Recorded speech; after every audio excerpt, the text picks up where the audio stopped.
What's going on, guys? In today's video, we are going to talk about something that I don't think gets enough attention, and that is going to be the dark side of live streaming. This is something that is widely considered to be one of the most sought after careers these days as a content creator. And while that can encompass a lot of other things, I'm talking about live streaming in particular in this video, and the things that I think a lot of people don't think about or haven't yet experienced in their quest to be a full-time live streamer.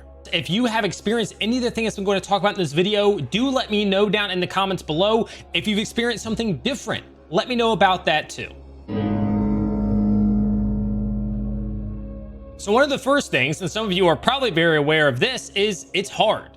It's really hard. Not only to grow, but to keep that growth over an extended period of time with the ebbs and the flows of the market, the audience, the interesting games at the time. It is very, very difficult to maintain and expand in this space. While it's definitely awesome when you have the high moments, you do see that growth or you are maintaining your viewership, it is not easy. It requires a lot of work on your part, and it will also be very mentally taxing when those things aren't going your way, which takes us to point 2. It is mentally exhausting. The ebbs and flows of live streaming are seemingly never ending. Now, maybe the very top 0.1% can have sustained success, especially on a platform like Twitch, which is more of a kingmaker system, aka if you're at the top of a directory, aka a game or just chatting or whatever it might be, then more people get funneled into you as they click into that category. Now, some of this has been solved by, you can set it to recommended filtering and whatnot, but for most people, if it is set to highest to lowest, then the basically rich get richer and the poor don't get any eyes on them. But the point of that is that nobody in live streaming really has a straight graph to the right. Nobody is in a constant state of growth for the most part. And I can speak from experience that I was on a roller coaster when I was doing some of my experience with Rogue Company, for instance. I would play that game and I would see myself peaking at 70, 80, 90 viewers organically in a night. I was averaging 50 or more for 30 days or more. And then all it took was me deciding, you know what, I want to play a different game for a bit, to see my numbers drop off. And I don't mean by a small margin where I went from 50 to 40 or even 35. We dropped down to 25 and then 20 and as low as 12 average viewers for streams. Brazier. I'm sticking with it. Just weeks, if that, after swapping from averaging 50 or more on a regular basis, all simply because I swapped games. And I'll be the first to say it, this did negatively impact my mental, because when you achieve a level of success, a certain level where you think, you know what, I've made it, I'm doing things, I'm going in the right direction, and it is all very quickly taken from you, you start to question yourself. Am I not cut out for this? Am I not as entertaining as I thought I was? Do people not like me for me, and they simply want to watch that game? You start to do a lot of this self-questioning, as imposter syndrome, so on and so forth, and it can be very taxing. You can feel like quitting. You can feel like maybe you're not who you thought you were or capable of the things that you thought you could be. And hopefully you can get through that, as I did. I've continued to stream.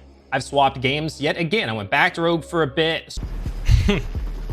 Swapped off again. I saw another decrease in my viewership, but I've steadily been building that viewership back up and trying to expand the core group of viewers that I have. And that's all you can really do, right? Because here's the other thing that can be tough to accept.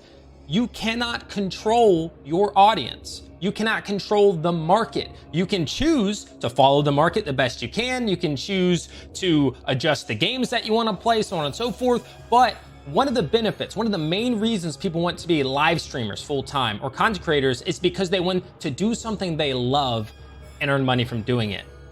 When you begin to chase the numbers only and not find that balance, you lose that. It's no longer the dream job, it's just another job. You're not doing the thing you love and earning money, you're playing games you don't enjoy as much because of the bigger number you might get. That can also really bring down your mental. So my suggestion is going to be find that balance. It's okay to sometimes commit a bit of time to growing your stream in the hopes that if you average 50, that maybe 5 of those 50 will come with you. And they might not, and you have to be willing to accept that, because again, you cannot control your audience. You cannot dictate what they want to watch, who they want to watch, and when they want to do it. Yo, welcome back, Bama. What's up, dude? appreciate you coming back in, man. Look, I'm telling you, New World has been amazing for returning viewers and people being really cool who come in. Like, we've had really cool people come into the stream and join our little community. I didn't need to say it like that. Our community. They've come in and they've joined our community and they've been very cool.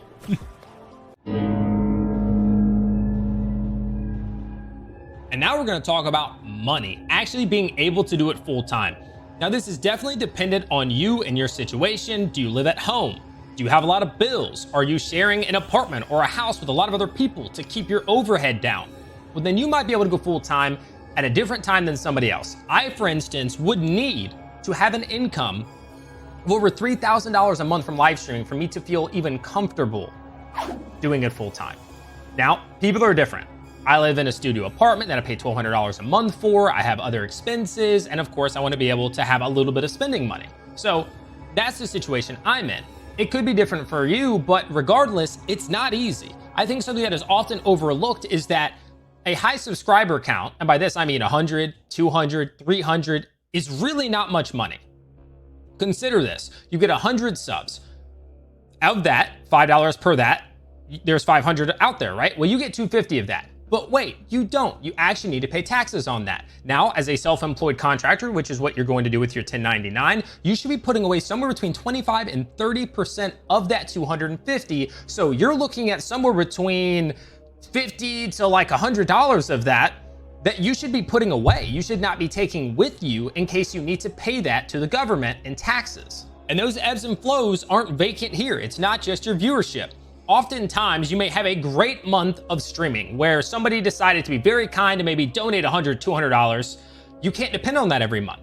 Nobody is set or required to give you an X amount of money per month. On the other side of it, subscriptions, yes, they're repeatable, but oftentimes the highest subscription counts are not because 10,000 people chose to sub to that person, but because maybe 5,000 did it and the other 5,000 were gifted subs. Again, you cannot depend on those people deciding to resub based on that gift. Gifted subs are great. It's money. I still recommend anybody who really wants to monetarily aid a streamer should do bits or tips, because those are the things that are going to give the most money to the streamer versus a lot of money to Amazon.